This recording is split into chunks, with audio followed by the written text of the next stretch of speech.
Hi everyone, welcome to my class. In the previous class we discussed about the wave nature of electromagnetic radiations. Today I am going to discuss about the particle nature of electromagnetic radiation. Particle nature of electromagnetic radiation. We can explain diffraction, interference, etc. by using the wave nature of electromagnetic radiations.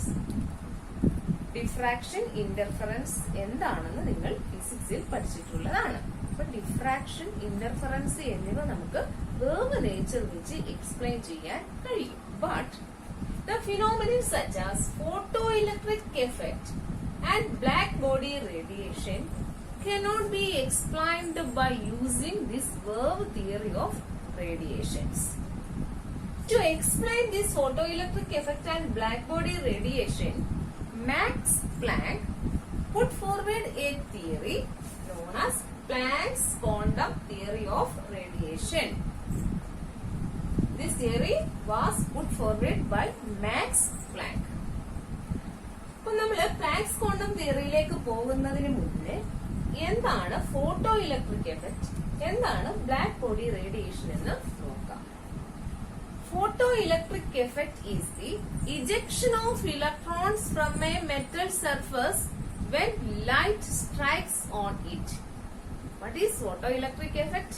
It is the ejection of electrons from the surface of a metal when light or any electromagnetic radiation falls on it. That is photoelectric effect. Then black body radiation. What is a black body?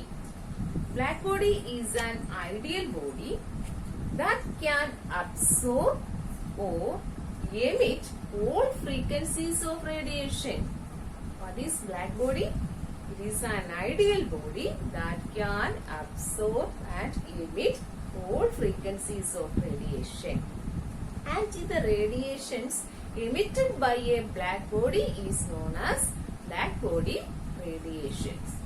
Black body radiations എന്ന് വെച്ചാൽ എന്താണ്? The radiations emitted by a black body. Black body എന്ന് വെച്ചാൽ എന്താണ്? An ideal body that can absorb and emit all frequencies. Example, iron rod. Iron rod ഫർണസിൽ വെച്ച് heat ചെയ്യുമ്പോൾ ആദ്യം അതൊരു ഡൾ റെഡ് കളറിലായിട്ട് മാറുന്നു.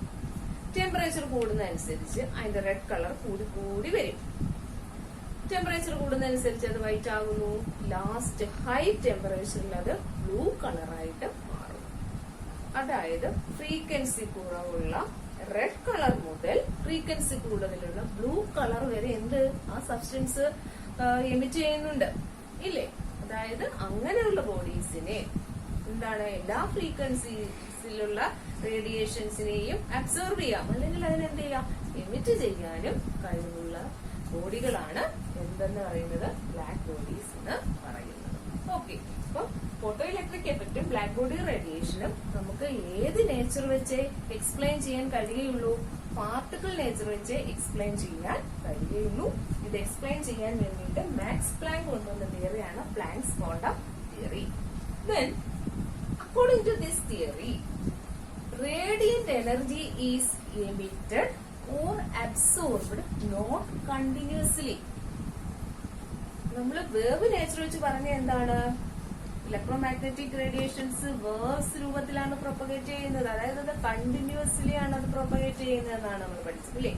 പാർട്ടിക്കിൾസ് നേച്ചർ വെച്ച് പ്ലാങ്ക്സ് ക്വാണ്ടം തിയറി വെച്ച് എന്താണ്? Radiant energy is emitted or absorbed not continuously but discontinuously in the form of small packets of energy. That small packets of energy is known as quanta. Then radiant energy is emitted or absorbed not continuously but discontinuously in the form of small packets of energy called quanta. That is, each quanta is associated with a definite amount of energy. അത് continuous ആയിട്ടല്ല Radiant energy പോകുന്നത്, പിന്നെ എങ്ങനെയാണ് ചെറിയ energy packets ആയിട്ടാണ് അത് emit ചെയ്യുന്നത്. ചെറിയ എനർജി പാക്കറ്റ്സ് ആയിട്ട് അത് എമിറ്റ് ചെയ്യുന്നു അല്ലെങ്കിൽ അബ്സോർബ് ചെയ്യുന്നു. അതുകൊണ്ടാണ് അത് ഡിസ്കണ്ടിന്യൂസ് ആണെന്ന് പറയുന്നത്. Then, in case of light, this quantum of energy is known as photon. ലൈറ്റിന്റെ കേസിലാണെങ്കിൽ നമ്മൾ ആ ചെറിയ എനർജി പാക്കറ്റിനെ എന്താ വിളിക്കുന്നത്? ഫോട്ടോണുകൾ എന്ന് വിളിക്കുന്നു. ഫോട്ടോൺസ്. അതായത് ഈ ക്വാണ്ടം ഓഫ് എനർജി, ചെറിയ എനർജി പാക്കറ്റ് എന്ന് പറയുന്നത് മെറ്റീരിയൽ പാർട്ടിക്കിൾ അല്ല. പിന്നെ എന്താണ്? സ്മാൾ പാക്കറ്റ്സ് എന്ന് പറയുന്നത് energy പാക്കറ്റ്സുകളാണ്.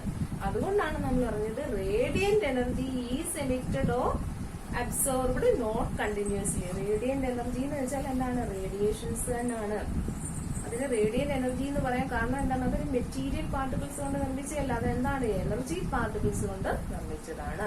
Then radiant energy is emitted or absorbed not continuously but discontinuously in the form of small packets of energy known as quanta. Each quanta is associated with a definite amount of energy. Okay.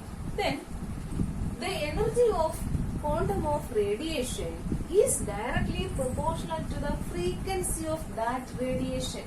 So നമ്മൾ പറഞ്ഞു there are many types of electromagnetic radiations and these radiations differ from one another in their frequencies or wavelength. ഇല്ലേ? പല ഫ്രീക്വൻസീസിലുള്ള electromagnetic radiations ഉണ്ട് നമ്മൾ പറഞ്ഞില്ലേ? Electromagnetic spectrum തന്നെ പല electromagnetic റേഡിയേഷൻസിന്റെ ഫ്രീക്വൻസിയുടെ അടിസ്ഥാനത്തിലല്ലേ അറേഞ്ച് ചെയ്ത് വെച്ചത്. അപ്പം പല ഫ്രീക്വൻസീസിലുള്ള റേഡിയേഷൻസുകളുണ്ട്. അപ്പൊ ഓരോ റേഡിയേഷന്റെയും ക്വാണ്ടയുടെ എനർജി എന്ന് പറയുന്നത് ആ റേഡിയേഷന്റെ എന്തിനെ ഡയറക്ട്ലി പ്രൊപ്പോർഷണൽ ആയിരിക്കും? അതിന്റെ ഫ്രീക്വൻസിക്ക് ഡയറക്ട്ലി പ്രൊപ്പോർഷണൽ ആയിരിക്കും. The energy associated with the quantum of radiation is directly proportional to the frequency of that radiation. E is directly proportional to nu. Proportionality sign not to nu. E is equal to h nu.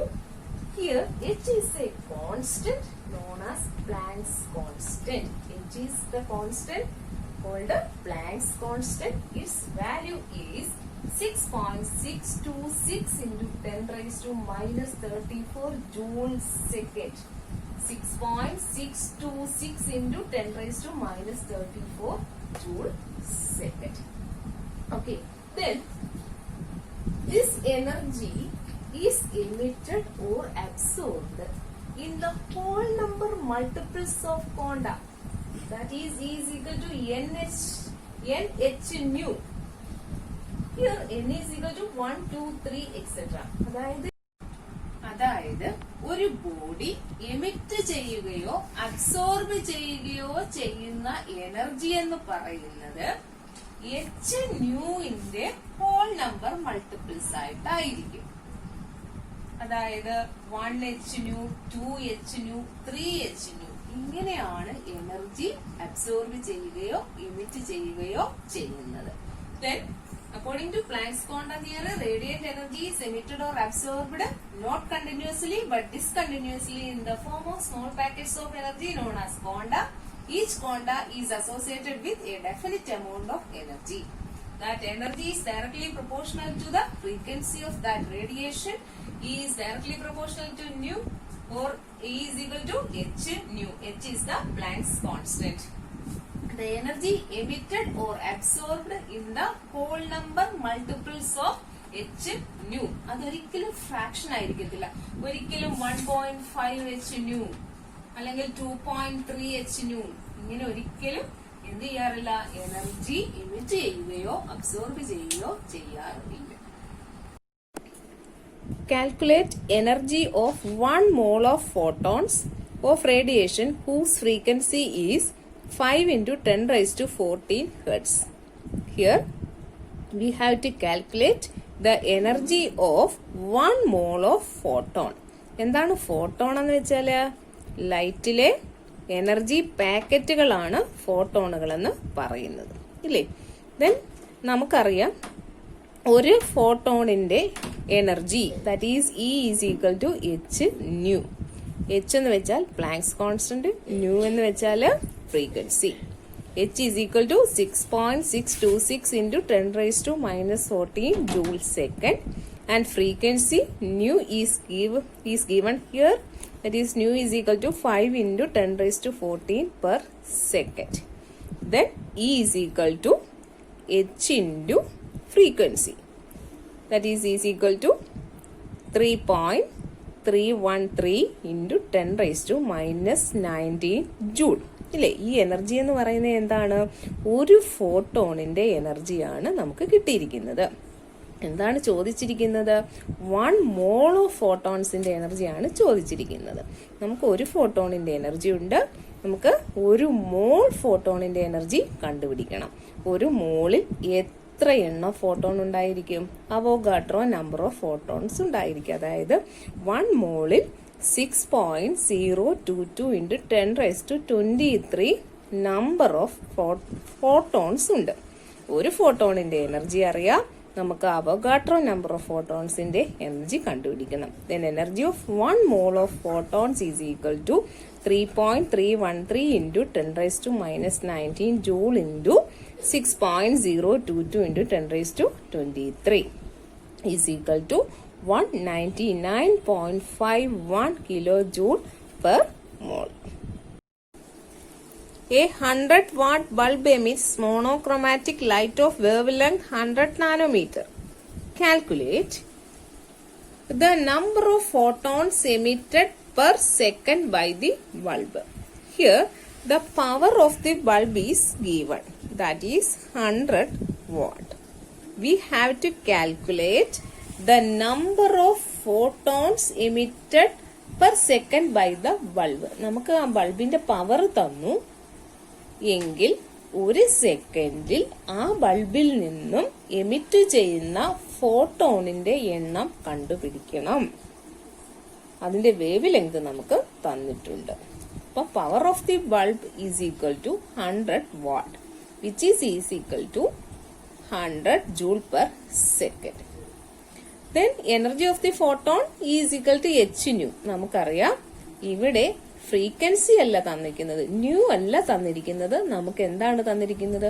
Wave length ലാംഡയാണ് തന്നിരിക്കുന്നത്. Wave length lambda തന്നാൽ നമുക്ക് എങ്ങനെ new കണ്ടുപിടിക്കാം? New is equal to c by lambda. New is equal to c by lambda. Therefore E is equal to h into c by lambda. H is the Planck's constant, that is 6 into 626 into 10 raised to minus 34 joule second into c is the velocity. What is the velocity? 3 into 10 raised to 8 meter per second divided by wavelength is given here 400 into 10 raised to minus 9 meter. Okay, which is equal to 4.969 into 10 raised to minus 19 joule. അപ്പൊ നമുക്ക് ആ ബൾബിലെ emit ചെയ്യുന്ന ഒരു ഫോട്ടോണിന്റെ എനർജിയാണ് കിട്ടിയിരിക്കുന്നത്, അല്ലേ? Energy of 1 photon ആണ് നമുക്ക് കിട്ടിയിരിക്കുന്നത്. ആ ബൾബിന്റെ പവർ എത്രയാണ്? 100 ജൂൾ പെർ സെക്കൻഡ് ആണ് ബൾബിന്റെ പവർ. അതായത് ഒരു സെക്കൻഡിൽ 100 ജൂൾ എനർജി അത് എമിറ്റ് ചെയ്യുന്നുണ്ട്. അപ്പം ടോട്ടൽ എനർജി എന്ന് പറയുന്നത് എത്രയാണ്? 100 ജൂൾ പെർ സെക്കൻഡ് ആണ്.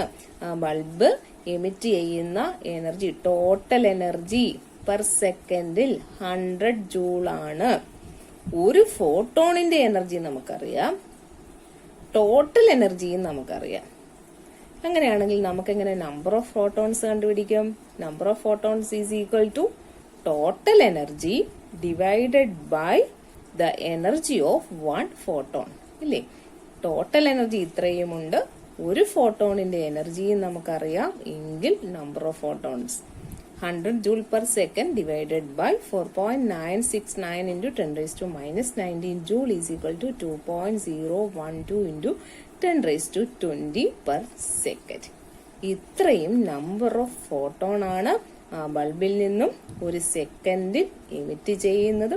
ഓരോ ഫോട്ടോണിന്റെയും എനർജിയാണ് ഇത്, അല്ലേ? അപ്പം ടോട്ടൽ എനർജിയാണ് 100 joule per second. Then photoelectric effect. In 1887, Hertz performed a very interesting experiment. He allows a light of suitable frequency falls on a metal surface inside a vacuum chamber. He found that electrons are ejected from the surface of the metal and are counted by using a detector. This phenomena is known as photoelectric effect. Then what is photoelectric effect? The ejection of electrons from the metal surface when a light of suitable frequency falls on it. What is photoelectric effect? It is the ejection of electrons from a metal surface when a light of suitable frequency strike on it. The ejected electrons are called photoelectrons. Eject ചെയ്യുന്ന ഇലക്ട്രോണുകളെ എന്തെന്ന് വിളിക്കാം? നമുക്ക് photo electrons എന്ന് വിളിക്കാം. Okay, hertz നടത്തിയ എക്സ്പെരിമെന്റിൽ നിന്നും എന്തൊക്കെ റിസൾട്ടുകളാണ് അദ്ദേഹം ഒബ്സർവ് ചെയ്തത് എന്ന് നോക്കാം. അതായത് electrons are ejected only if the falling radiation has a minimum frequency. That frequency is known as threshold frequency represented by mu zero. അതായത് ത്രെഷോൾഡ് ഫ്രീക്വൻസിയെക്കാളും കുറഞ്ഞ ഫ്രീക്വൻസിയിലുള്ള ഒരു റേഡിയേഷൻ വന്ന് മെറ്റൽ സർഫസിൽ സ്ട്രൈക്ക് ചെയ്താൽ ഫോട്ടോ ഇലക്ട്രിക് എഫക്റ്റ് നടക്കത്തില്ല. ഫോട്ടോ ഇലക്ട്രിക് എഫക്റ്റ് നടക്കുന്നതിനാവശ്യമായ ഫ്രീക്വൻസിയാണ് എന്ന് നമ്മൾ വിളിക്കുന്നത് ത്രെഷോൾഡ് ഫ്രീക്വൻസി എന്ന് വിളിക്കുന്നത്. ഓരോ മെറ്റലിന്റെയും ത്രെഷോൾഡ് ഫ്രീക്വൻസി ഡിഫറെന്റ് ആയിരിക്കും. അതായത് ത്രെഷോൾഡ് ഫ്രീക്വൻസി എന്തിനെ ഡിപ്പെൻഡ് ചെയ്തിരിക്കുന്നു? മെറ്റലിന്റെ നേച്ചറിനെ ഡിപ്പെൻഡ് ചെയ്തിരിക്കുന്നു. Ejection of electrons takes place only if the falling radiations possess a minimum amount of frequency. That frequency is known as threshold frequency. ഒരു minimum frequency ഉള്ള light വന്ന് radiation വന്ന് strike ചെയ്താലേ photo electric effect നടക്കൂ. ആ ഫ്രീക്വൻസിയേക്കാളും കുറവുള്ള ഒരു radiation വന്ന് സ്ട്രൈക്ക് ചെയ്താൽ എന്ത് നടക്കത്തില്ല? ഫോട്ടോ ഇലക്ട്രിക് എഫക്ട് നടക്കത്തില്ല. That minimum frequency is known as the threshold frequency represented by mu zero. Okay, നമുക്കറിയാം വാട്ട് ഈസ് എനർജി. എങ്ങനെയാണ് എനർജി കണ്ടുപിടിക്കുന്നത്? Is equal to H nu ഇല്ലേ? റേഡിയന്റ് എനർജിയുടെ എനർജി പാക്കറ്റിന്റെ എനർജിയാണ് is equal to H nu. അപ്പൊ ഇവിടെ എന്തായിരിക്കും എനർജി എന്ന് പറയുന്നത്? വന്ന് ഫാൾ ചെയ്യുന്ന ആ റേഡിയേഷൻ ഇല്ലേ, ആ റേഡിയേഷന്റെ എനർജി എന്തായിരിക്കും? എച്ച് ന്യൂ സീറോ ആയിരിക്കും. അപ്പൊ അതിനെ നമുക്ക് വർക്ക് ഫംഗ്ഷൻ എന്നും വിളിക്കാം. ദാറ്റ് ഈസ് W0 എന്ന് റെപ്രസെന്റ് ചെയ്യാം. വന്നു വീഴുന്ന റേഡിയേഷന്റെ ഫ്രീക്വൻസി ന്യൂ0 ആണ്. അപ്പോൾ അതിന്റെ എനർജി എന്ന് പറയുന്നത് എച്ച് ന്യൂ0 ആണ്. അതിനെ നമുക്ക് വർക്ക് ഫംഗ്ഷൻ എന്ന് വിളിക്കാം, represented by W0. Okay, no time lag between the striking of light beam and the ejection of electrons. അതായത് ആ ലൈറ്റ് വന്ന് ഫോൾ ചെയ്യുമ്പോൾ അപ്പം തന്നെ എന്ത് സംഭവിക്കുന്നുണ്ട്? ഇലക്ട്രോൺസ് ഇജക്ട് ചെയ്യുന്നുണ്ട്. അതിന്റെ ഇടയ്ക്ക് ഒരു ടൈം ലാഗ് വരുന്നില്ല. Number of electrons ejected is directly proportional to the intensity or brightness of the light. അപ്പൊ വന്ന് പതിക്കുന്ന ആ റേഡിയേഷന്റെ ഇന്റൻസിറ്റി അല്ലെങ്കിൽ ബ്രൈറ്റ്നെസ്സിനനുസരിച്ചായിരിക്കും ഇലക്ട്രോണുകൾ എന്ത് ചെയ്യുന്നത്? ഇജക്ട് ചെയ്യുന്നത്. Number of electrons ejected is directly proportional to the intensity or the brightness of the light. Okay, then the kinetic energy of the electrons ejected depends upon the frequency of the incident radiation. അപ്പൊ അതിൽ നിന്നും eject ചെയ്യുന്ന ഇലക്ട്രോണുകളുടെ kinetic energy speed എന്തിനെ ആശ്രയിച്ചിരിക്കും? അതിൽ വന്ന് പതിക്കുന്ന റേഡിയേഷന്റെ ഫ്രീക്വൻസിയെ ആശ്രയിച്ചിരിക്കും. ഫ്രീക്വൻസി കൂടുതലുള്ള എനർജി കൂടുതലുള്ള റേഡിയേഷൻ ആണ് വന്ന് പതിക്കുന്നതെങ്കിൽ എന്താ? ആ ഇജക്ട് ചെയ്യുന്ന ഇലക്ട്രോണുകളുടെ കൈനറ്റിക് എനർജിയും കൂടുതൽ ആയിരിക്കും. അപ്പൊ ഇതൊക്കെയാണ് അദ്ദേഹം ആ എക്സ്പെരിമെന്റിൽ നിന്നും ഒബ്സർവ് ചെയ്തത്. നമുക്ക് ഈ ഫോട്ടോ ഇലക്ട്രിക് എഫക്ട് എക്സ്പ്ലെയിൻ ചെയ്യാൻ പാർട്ടിക്കിൾ നേച്ചർ വെച്ചേ സാധിക്കുകയുള്ളൂ. അതിനായി Einstein planks quantum theory modify ചെയ്യുകയും അദ്ദേഹം ഫോട്ടോ ഇലക്ട്രിക് എഫക്റ്റിനെ എക്സ്പ്ലെയിൻ ചെയ്യുകയും ചെയ്തു. അതായത് ഒരു പർട്ടിക്കുലർ എനർജി ഉള്ള റേഡിയേഷൻ അല്ലേ മെറ്റൽ സർഫസിൽ വന്ന് സ്ട്രൈക്ക് ചെയ്യുന്നത്. അങ്ങനെ സ്ട്രൈക്ക് ചെയ്യുന്ന സമയത്ത് ഈ റേഡിയേഷൻ അതിന്റെ എനർജിയെ മെറ്റൽസിലെ ഇലക്ട്രോണിലേക്ക് ട്രാൻസ്ഫർ ചെയ്യും. അപ്പൊ ഇലക്ട്രോണുകൾ എന്ത് ചെയ്യും? ആ മെറ്റൽ സർഫസിൽ നിന്നും റിമൂവ് ചെയ്യുന്നു. ഓക്കെ, അങ്ങനെയാണ് അതിൽ നിന്നും ഇലക്ട്രോണുകൾ എന്ത് ചെയ്യുന്നത്? ഇജക്ട് ചെയ്യപ്പെടുന്നത്. എന്ത് ചെയ്യുന്നു? വന്നു പതിക്കുന്ന റേഡിയേഷന്റെ എനർജി ആർക്ക് കൊടുക്കുന്നു? മെറ്റലിലെ ഇലക്ട്രോൺസിന് കൊടുക്കുന്നു. അങ്ങനെ ഇലക്ട്രോണുകൾ അതിൽ നിന്നും റിമൂവ് ചെയ്യുകയാണ് ചെയ്യുന്നത്. ഇനി നമ്മൾ സ്ട്രൈക്ക് ചെയ്യുന്ന റേഡിയേഷന്റെ ഫ്രീക്വൻസി ത്രെഷോൾഡ് ഫ്രീക്വൻസിയേക്കാളും കൂടുതലാണെന്നിരിക്കട്ടെ. ഇതിനേക്കാളും കൂടുതലാണ് നമ്മൾ സ്ട്രൈക്ക് ചെയ്യുന്ന റേഡിയേഷന്റെ ഫ്രീക്വൻസി. അതായത് ന്യൂ ആണ്. ന്യൂ എന്ന് വെച്ചാൽ ത്രെഷോൾഡ് ഫ്രീക്വൻസിയേക്കാളും കൂടുതൽ ഫ്രീക്വൻസിയാണ്. അങ്ങനെയാണെങ്കിൽ ഈ റേഡിയേഷന്റെ എനർജി എത്രയായിരിക്കും? എച്ച് ന്യൂ ആയിരിക്കുമല്ലോ. അപ്പൊ ഇതിന്റെ എനർജിയാണോ കൂടുതൽ? ഇതിന്റെ ഫ്രീക്വൻസി അല്ലേ കൂടുതൽ? അപ്പൊ ഇതിന്റെ എനർജി കൂടുതലാണ്. അപ്പൊ നമ്മൾ സ്ട്രൈക്ക് ചെയ്യുന്ന റേഡിയേഷന്റെ എനർജി കൂടുതലാണെങ്കിൽ, ഫ്രീക്വൻസി കൂടുതലാണെങ്കിൽ അതിന്റെ എനർജി കൂടുതലായിരിക്കും. എനർജി കൂടുതലാണെങ്കിൽ ആ എക്സ്ട്രാ വരുന്ന എനർജി എന്തിനുപയോഗിക്കും? അതിന് എത്ര എനർജി മതി? ഇലക്ട്രോൺസിനെ ഇജക്ട് ചെയ്യാൻ ശരിക്കും H0 എനർജി മതി. പക്ഷെ നമ്മൾ അതിനേക്കാളും എനർജി കൂടുതലുള്ള ഒരു റേഡിയേഷനാണ് നമ്മൾ അതിലേക്ക് സ്ട്രൈക്ക് ചെയ്യുന്നത്. അപ്പൊ അതിലൊരു ഡിഫറൻസ് ഇല്ലേ? H0 H0 എങ്കിൽ ആ ഡിഫറൻസിന് എനർജി എന്തിനു വേണ്ടിയിട്ട് ഉപയോഗിക്കുന്നു? ആ ഇലക്ട്രോണുകളുടെ സ്പീഡിന്, കൈനറ്റിക് എനർജിക്ക് വേണ്ടിയിട്ട് ഉപയോഗിക്കുന്നു. H0 H0 is equal to half mE_v².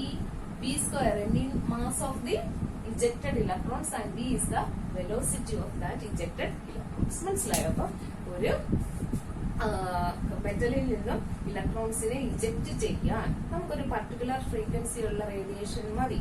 ആ പർട്ടിക്കുലർ ഫ്രീക്വൻസിയെ നമ്മൾ എന്ത് വിളിക്കും? ത്രെഷോൾഡ് ഫ്രീക്വൻസി എന്ന് വിളിക്കുന്നു. ആ ഫ്രീക്വൻസിയുള്ള റേഡിയേഷൻ എനർജി എത്രയായിരിക്കും?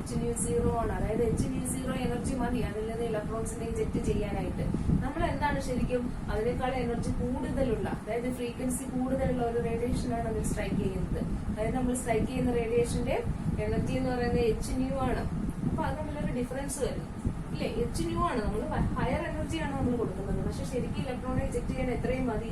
H0 വരുന്നത്. അപ്പൊ അവശേഷിക്കുന്ന എനർജി എന്തിനു വേണ്ടിയിട്ട് ഉപയോഗിക്കുന്നു? ആ ഇലക്ട്രോൺസിന്റെ കൈനറ്റിക് എനർജിക്ക് വേണ്ടിയിട്ട് ഉപയോഗിക്കുന്നു.